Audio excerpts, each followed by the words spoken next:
Assalamualaikum warahmatullahi wabarakatuh. Jumpa lagi sama Ibu Juju di sini.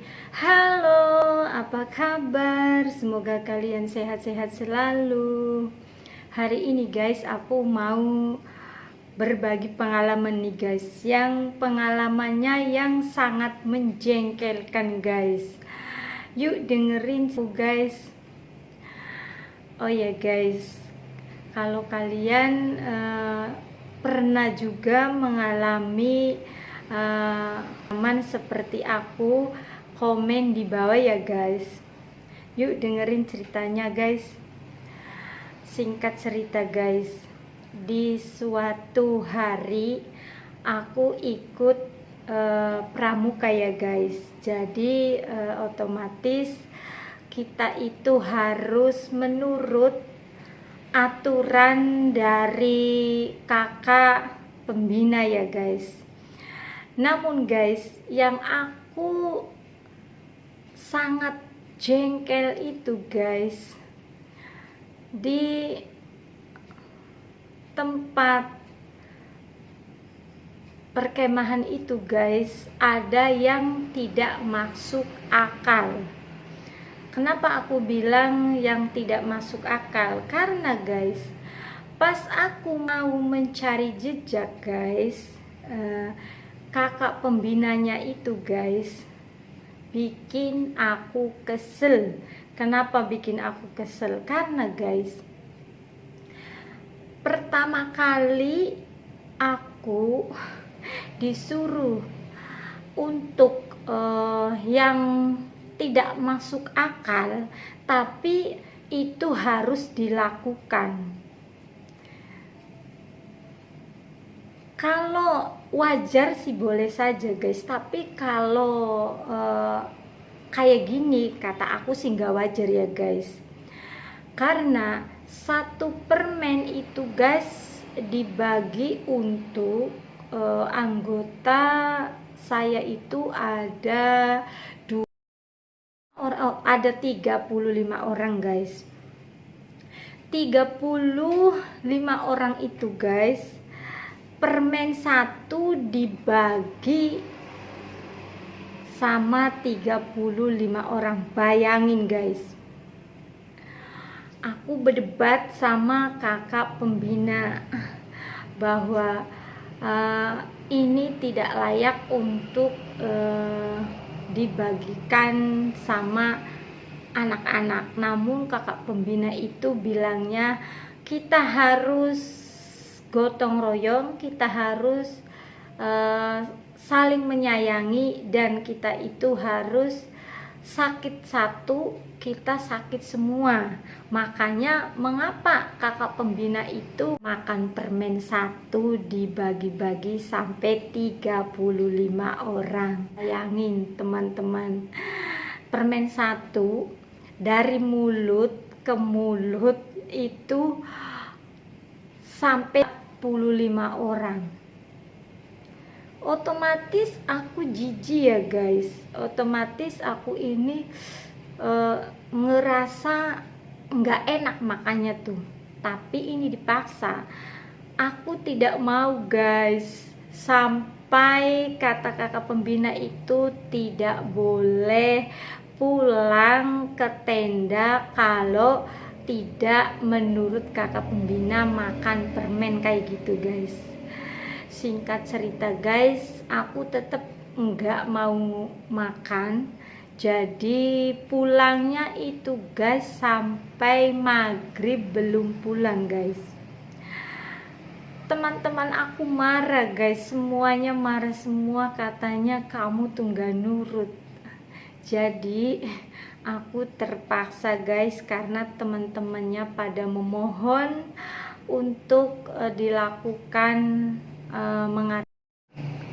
makan permen kayak gitu guys. Jadi terpaksa aku makan, namun aku dengan satu syarat, makan permen terus terakhirnya harus dimakan sama kakak pembina. Lalu kakak pembina itu setuju guys. Ternyata kakak pembinanya jempolan, walaupun bekasan anak-anak, bekas permennya itu bekas anak-anak, namun dimakan juga sama kakak pembinanya. Maafkan aku kakak pembina, waktu aku kecil aku membangkang karena maaf ya, aku itu belum pernah makan permen satu tapi rame-rame kayak gitu guys. Jadi pikiran aku itu nanti gimana kalau tertular penyakit, bener nggak guys? Oh iya guys, apakah kalian juga waktu ikut kemah terus pernah dihukum guys?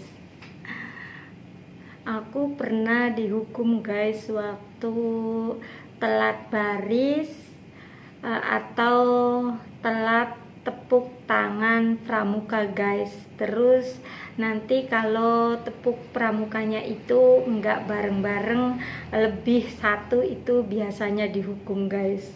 Ceritanya lucu banget guys. Waktu itu harus nyanyi dengan goyang guys. Sedangkan waktu itu aku kan orangnya pemalu ya guys, jadi malu banget guys.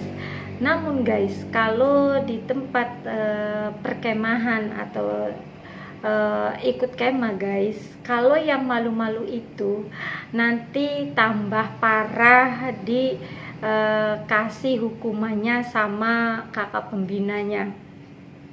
Karena guys, kata kakak pembina, untuk mendidik anak, makanya ikut pramuka itu harus kuat dan harus tahan malu, biar kalian tidak malu, dan kalian itu harus mandiri. Makanya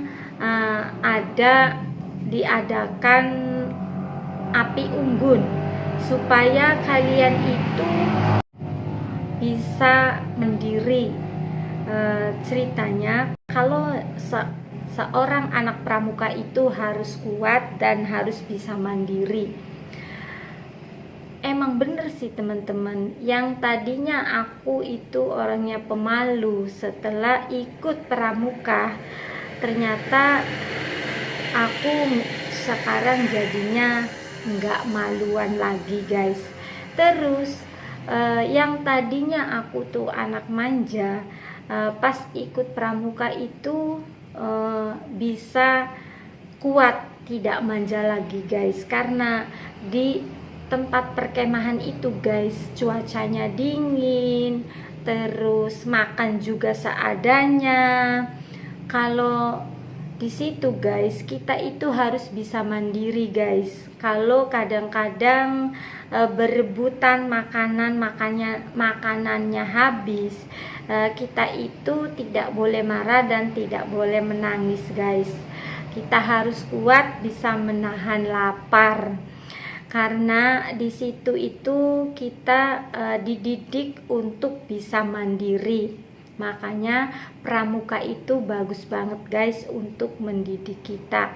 Karena kita sudah dididik di tempat perkemahan guys. Jadi pas pulang ke rumah kita itu tidak manja lagi, kita itu bisa mandiri.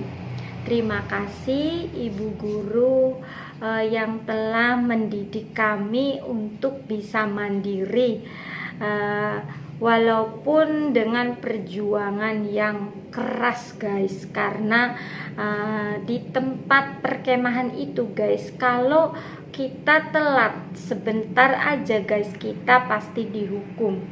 Makan gak nyaman, tidur juga gak nyaman kalau lagi di tempat pramukaan ya guys. Karena kita itu di sana itu serba bisa mandiri, tidak boleh mengandalkan orang lain atau tidak boleh mengandalkan teman guys. Jadi pengalaman ikut kemah itu aslinya sih seneng banget dan seru banget. Namun guys, ada juga jengkelnya guys. Pas aku disuruh sama kakak kelas atau disuruh kakak pembina, maksudnya kakak pembina itu dia nyuruh yang aneh-aneh, makan permen satu itu harus dibagi dengan 35 orang. Dari mulut ke mulut itu kita harus menerima, jangan jijik. Kita sama teman itu harus bersatu, kata kakak pembinanya. Namun kakak pembinanya juga baik sih, enggak jijian. Dia itu walaupun bekas anak-anak, terakhirnya kakak pembina yang makannya guys. Jadi ini untuk pengalaman kita ya guys, bahwa kata kakak pembina, kita itu harus merasakan kalau ada teman yang sakit, kita juga harus ikut sakit gitu guys. Namun bener sih guys, sampai sekarang alhamdulillah aku juga tidak ada penyakit dalam, walaupun makan permen satu rame-rame guys. Kata kakak pembina, insya Allah tidak ada penyakit yang akan datang karena akibat makan permen rame-rame. Ternyata tidak guys, alhamdulillahirabbil alamin, kita keadaannya sehat-sehat aja. Terima kasih kakak pembina, maafkan waktu aku tidak menurut kakak pembina karena aku sudah dikasih wajangan sama ibu aku kalau tidak boleh makan bekasan teman-teman atau bekasan orang lain. Jadi aku membangkang sama kakak pembina, walaupun terus aku hatinya lulu juga makan permen rame-rame. Emang sih guys, setelah permen dimakan rame-rame itu lucu juga guys, dan ada keselnya juga dan ada lucunya juga. Terima kasih kakak pembina. Udah segitu aja ya guys pengalaman aku yang pahit. Assalamualaikum warahmatullahi wabarakatuh.